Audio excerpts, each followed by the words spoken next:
Chers frères et sœurs, dans le nom de Jésus-Christ, Shalom. Nous lirons dans le livre de Marc 2, versets 15 à 17. Comme Jésus était à table dans la maison de Lévi, beaucoup de publicains et des gens de mauvaise vie se mirent aussi à table avec lui et avec ses disciples, car ils étaient nombreux et l'avaient suivi. Les scribes et les pharisiens, le voyant manger avec les publicains et les gens de mauvaise vie, dirent à ses disciples: pourquoi mange-t-il et boit-il avec les publicains et les gens de mauvaise vie? Ce que Jésus ayant entendu, il leur dit: ce ne sont pas ceux qui se portent bien, qui ont besoin de médecins, mais les malades. Je ne suis pas venu appeler des justes, mais des pécheurs. Frères et sœurs, Jésus est Dieu. Jésus est Dieu. Il nous connaît plus que nous nous connaissons nous-mêmes. Il connaît nos besoins profonds, nos caprices, mais il ne pourvoit qu'à nos besoins. Aujourd'hui, nous parlerons de Jésus à la table des pécheurs. Voilà pourquoi j'ai prié aujourd'hui que Jésus soit invité à ta table. J'ai prié que tu ouvres les yeux, que tu ouvres ton cœur, qu'il soit assis à ta table, que tu invites Jésus-Christ à ta table au nom de Jésus-Christ. Si Jésus a pris place à la table de Lévi et s'est laissé accompagner par les gens de mauvaise vie, les amis de Lévi, ce n'est pas par manque de personnalité, non. Ou il avait oublié où il devait aller, non. Ou Jésus souffrait d'identité, non. Il savait très bien ce qu'il faisait. Il savait très très bien ce qu'il faisait. Sa présence parmi ce pécheur nous renvoie à l'image d'une lumière dans le noir. À l'image d'un chrétien dans ce monde. Tu vois, le chrétien brille. Il brille par son comportement et tout son entourage lui reconnaît un témoignage remarquablement positif. Mais curieusement, un bon jour, on les trouve entourés d'un groupe de gens de mauvaise réputation, des gens non recommandables, des gens comme des putes, comme des voleurs, les gens comme des escrocs, les gens qui, à mauvaise presse, comme on dit.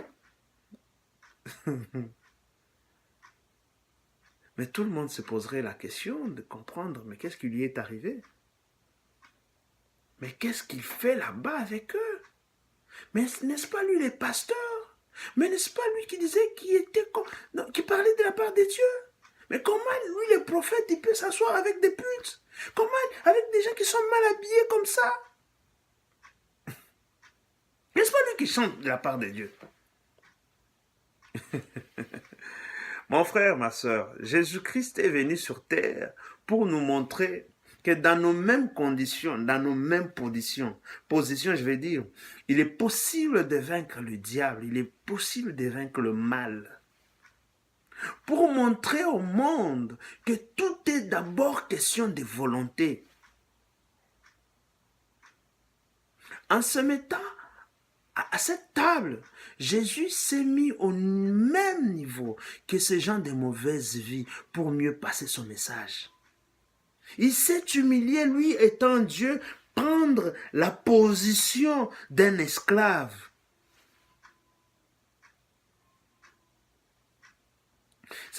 Parce que si Jésus venait dans cette, comme on imagine, Dieu là, ça serait difficile même de le comprendre. Mais en même temps, pour leur faire comprendre qu'avec leur niveau, ils sont capables de devenir comme lui. Mais vous savez, cette humilité-là, c'est une manière de montrer à tout le monde qu'il est accessible à tout celui qui veut. le rencontrer. Il est accessible aux riches, aux pauvres, aux grands, aux petits. Qui que tu sois, quel que soit ton rang social, Jésus-Christ est accessible à toi aussi. Jésus-Christ est accessible à tout le monde. Voilà pourquoi il est écrit, car Dieu a tant aimé le monde qu'il a donné son Fils unique, afin quiconque croit en lui ne périsse point, mais qu'il ait la vie éternelle. Jean 3, 16. Qu'il ait la vie éternelle. Mais à la différence de nos pasteurs de nos jours, de nos hommes de Dieu de nos jours, avec qui pour le voir, il faut prendre au moins un rendez-vous, au moins un mois en avance pour le voir, pour le rencontrer. Et même quand il faut bien le rencontrer, il faut préparer une enveloppe avec quelques billets. Ils ne sont pas accessibles aussi facilement. Ces pasteurs d'Imovo connaissent les adresses des bons donneurs des dîmes, des bonnes dîmes et offrandes dans l'église. Ces pasteurs offrandovores, comme je les appelle, connaissent bien les adresses des bons donneurs des dîmes par cœur, car il n'y a que ces bons donneurs-là qui méritent des visites domicile du pasteur. Pas tout le monde. Quand tu ne donnes pas, pourquoi le pasteur viendra te voir à la maison? Ces bons donneurs, c'est des filles et des fils spirituels. Mais les autres, ça devient des neveux, des nièces spirituelles. Oh Seigneur, pardonne notre orgueil. Seigneur, pardonne notre mauvaise manière de voir les choses. Chers chrétiens, au dernier jour, Jésus dira ouvertement à plusieurs d'entre nous, « Je ne vous ai jamais connus. Retirez-vous de moi. » C'est bien écrit dans Matthieu 7, 23. Retirez-vous de moi. Je ne vous ai jamais connu. Vous savez, partager un repas avec quelqu'un, c'est comme partager une intimité. Car tu n'invites pas n'importe qui à ta table. Tu n'invites pas ton ennemi à ta table. Partager un repas, c'est une manière de communication. C'est avoir la communion avec cette personne. D'ailleurs, la parole dit à ce sujet, voici, excusez, il y a un verset qui nous dit clairement, voici, je me tiens à la porte et je frappe. Si quelqu'un entend ma voix et ouvre la porte, j'entrerai chez lui, je souperai avec lui et lui avec moi. Apocalypse 3, 20. Quand tu ouvres ton cœur, Jésus-Christ y entrera, il soupera avec toi, toi avec lui. De la même manière, Lévi a invité Jésus dans sa maison. Il a ouvert son cœur à la vérité. Il a invité Jésus dans son intimité. Lévi, de son vieil état pécheur, vivait avec ses compères. Il vivait avec certaines personnes. C'est ces gens-là qu'il a invités. Voilà pourquoi à cette table, il y avait des gens de mauvaise vie. C'est les amis de Lévi. Lévi les a invités pour partager cette communion avec Jésus. Il les a invités pour qu'ils viennent voir, qu'ils viennent vivre ce changement miraculeux qui s'opère non seulement dans sa vie, dans la vie de Lévi, mais aussi qui s'opérera ou qui s'opère dans leur vie aussi.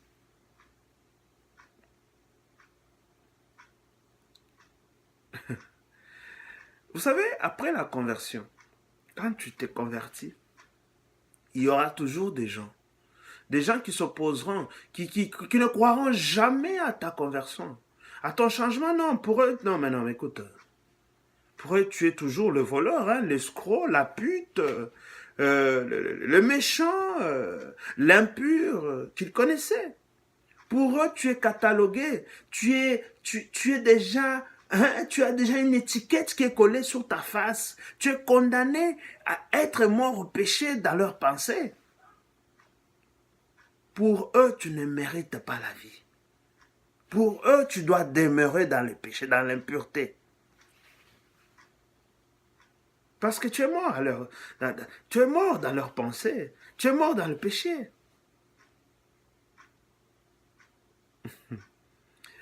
Au fait, bien que ces scribes, par leur hypocrisie, posaient la question aux disciples, leur objectif était de déstabiliser Jésus et de décourager les disciples. Leurs attaques étaient vers Jésus. Ils disaient aux disciples, en d'autres termes, regardez celui que vous prenez comme modèle, celui qui a dit qu'il est le Fils de Dieu, celui qui a dit qu'il était pur, celui qui a dit qu'il était comme toutes les qualificatifs que vous pouvez avoir. Mais celui que vous suivez, regardez ce qu'il fait. Comment peut-il vous amener à la table des gens impurs? Lui qui dit qu'il est pur. Lui qui vous enseigne comment il faut être, mais comment il peut vous amener à cette table? Vous ne trouvez pas que c'est n'importe quoi? Vous ne trouvez pas que c'est des conneries qu'il vous raconte? En fait, ils étaient carrément en train de dénigrer ce que Jésus faisait devant ses disciples. Ils voulaient les dissuader les disciples, plutôt les persuader à se disperser. Ils voulaient persuader les disciples à se disperser. Pour leur dire que vous méritez mieux. Quittez-le. Ils vous racontent n'importe quoi. De la même manière que le serpent avec Ève au jardin d'Éden, il a su convaincre Ève par une vérité déformée. Il a manipulé des mots, changé. Une demi-vérité, là, il a glissé. Ève il s'est fait avoir. Maintenant, la question est comme celle-ci. Est-ce que tu es assez ancré en Jésus-Christ pour discerner la vérité du mensonge? Parce tu ne peux pas dire que c'est un mensonge tant que tu ne connais pas la vérité.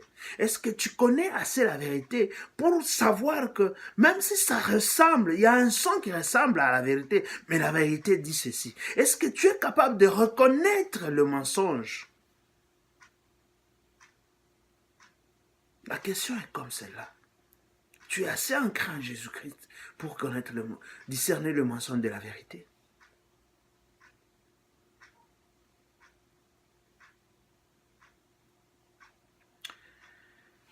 Vous savez, voilà pourquoi Jésus n'a pas laissé même les disciples le temps de répondre.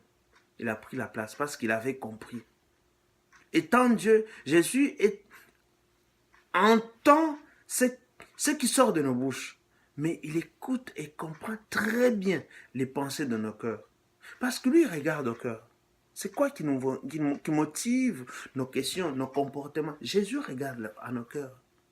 Il connaît nos désirs profonds et il a la réponse à toutes nos préoccupations, je voulais dire. Il a réponse à toutes nos préoccupations. Mais vous savez, la réponse de Jésus était toute étonnante. La réponse de Jésus en répondant, a appelé ces pécheurs des malades.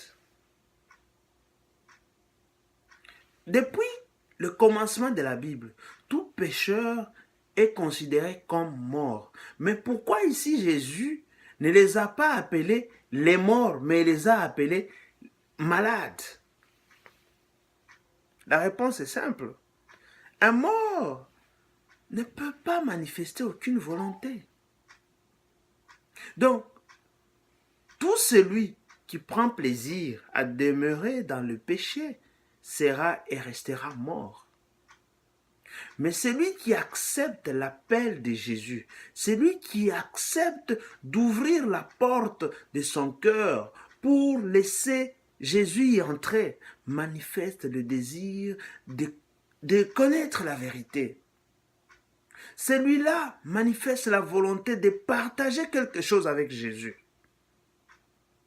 Alors, un malade est une personne consciente de son état et cherche la solution à sa maladie. Le malade est celui qui reconnaît son état pécheur et décide de répondre plutôt à l'appel de Jésus-Christ, car il reconnaît son besoin de sortir des ténèbres pour suivre la lumière. Jésus leur a répondu, « Je suis venu pour les pécheurs. » Celui qui reconnaît son état et a décidé de me suivre trouvera solution en moi, car je guéris plutôt le corps, l'âme et l'esprit.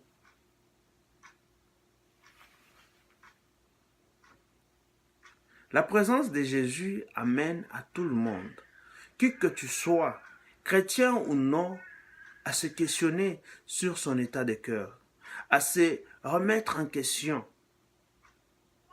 Pour trouver réponse à toutes tes questions, la solution, c'est d'ouvrir ton cœur à la vérité. D'ouvrir ton cœur à la vérité de façon qu'elle rentre en toi pour illuminer ton cœur d'amour et enfin pour que tu demeures dans la vérité qui est Jésus-Christ. Alors, dans chaque situation, sachons, décidons de répondre selon la parole de Dieu. C'est ça suivre Jésus-Christ. C'est ça lui confier notre vie. Sachons marcher sur les traces de Jésus-Christ. Sachons offrir à notre amitié plutôt à ceux qui en ont besoin.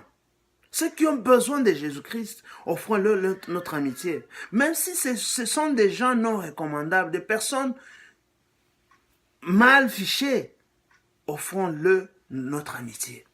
Parce qu'ils ont besoin de connaître Jésus-Christ. C'est eux qui ont le plus besoin de voir en nous, d'entendre de nous les messages d'amour, d'apprendre la vérité qui a franchi. Offrons-leur notre amitié. Parlons-leur d'amour. Mais pour ceux qui ne l'ont pas encore reçu, Jésus veut transformer votre vie. Il veut communier avec vous. Il vous aime. Il attend que vous décidiez de l'inviter à la table de votre cœur. Il attend. Il frappe. Soyez bénis dans le nom de Jésus-Christ.